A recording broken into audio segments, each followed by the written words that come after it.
Hello friends. Today I want to talk to you about pears. See, I packed this pear in my lunch today, and this is a real pear from a real tree that's growing in a real yard down at my grandparents' house, just a few miles from here. And here is a church because I'm a pastor, and part of what I do as a pastor is I prepare and give sermons or short messages or short talks, and sometimes they're not that short. But anyway, I give these messages and these sermons, these talks, in order to challenge and convict and inspire us to lead better lives and to create better communities.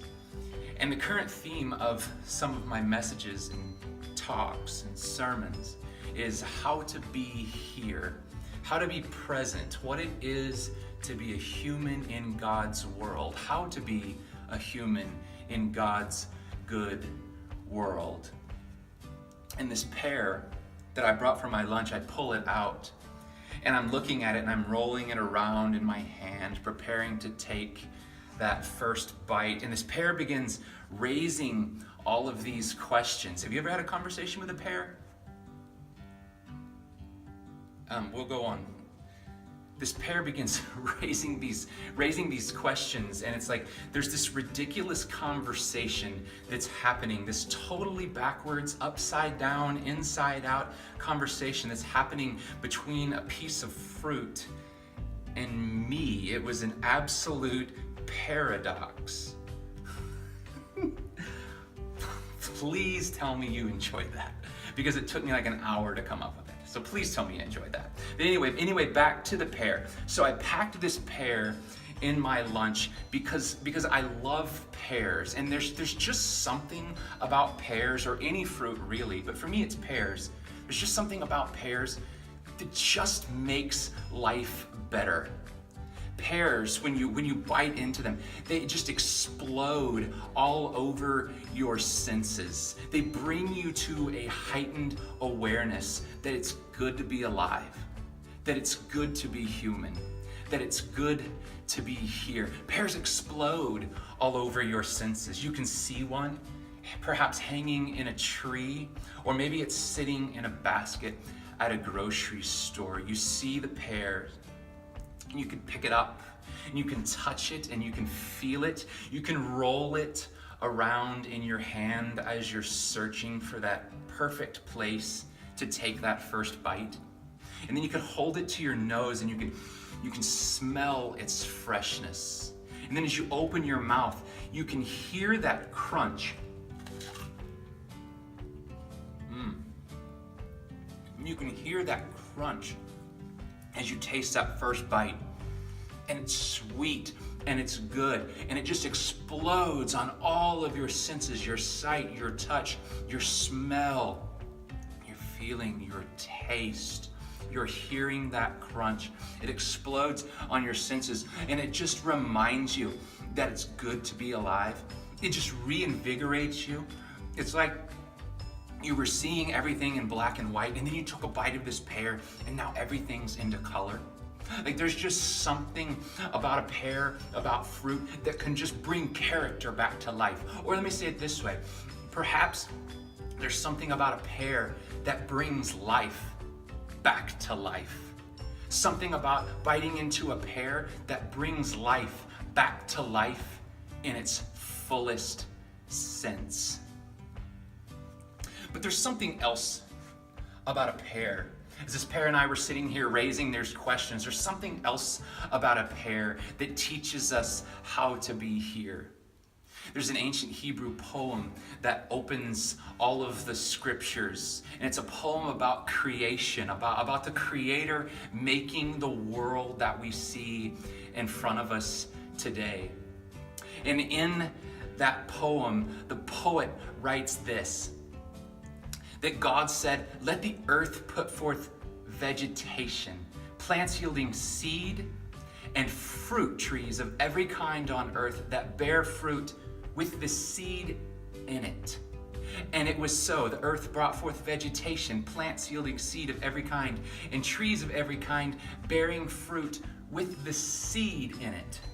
And God saw that it was good. And so in this poem, we have a God who makes the trees, and the trees bring forth this fruit, and within the fruit are these seeds. Now the Hebrew word for seed is the word zerah, and quite literally that word means descendants.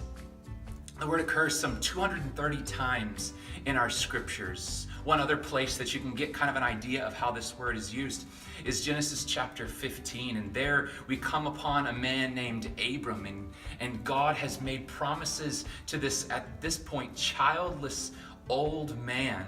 He's made promises to make him the father of many nations.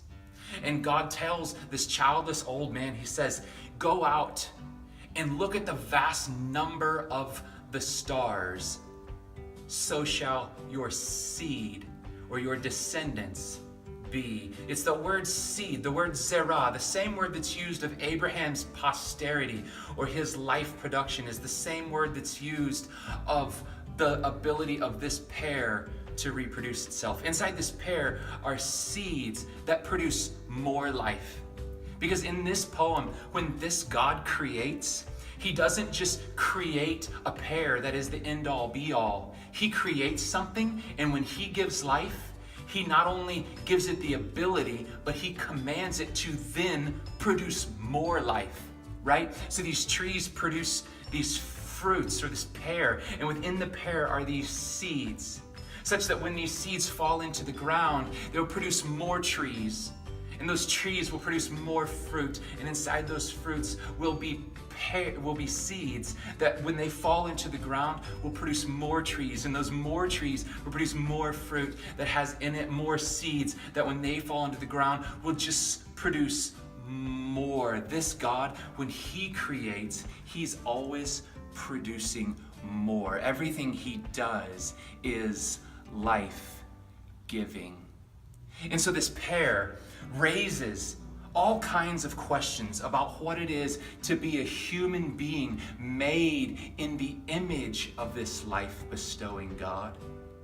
This pear raises questions about the things we create. You see, this pear is an evaluation of what we create. Do we create things that are fruitful, that just make life better? You know, are we creating things in our lives? See, we create by our lives. We create in our lives. We create through our lives. Life is a process of bringing things into being, of bringing things into existence. We're always creating things. Are we creating things that are fruitful, that just explode on our senses? Are we creating things that make life better? And the second thing this pear wants to know about the things we create is, do they have seeds of new life in them? Are the things that we create, are they bursting with new life from the inside? Are we creating things that produce new life, that continue to produce new life? You see, this pear is an evaluation of all the things that we create as humans. You see, we as humans, we create individually.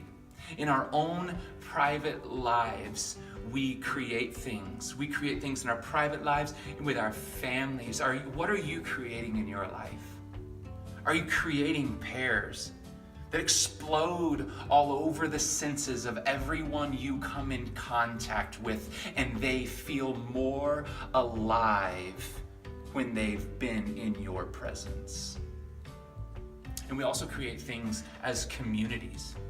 We create economic systems. We create social structures. We create political structures and systems. We create these things, and we have to ask ourselves, just as the pear asks of us, we must answer the question of the pear. Are the things we create fruitful? Do they make life better? And do they bear seeds of new life? Do the things we produce make life better and just produce more life, where more life seems to flow from everything we create because we've been made in the image of that life-bestowing God? So may you in your life, may you produce fruit that makes life better. And may that fruit have seeds in it that multiply into new life.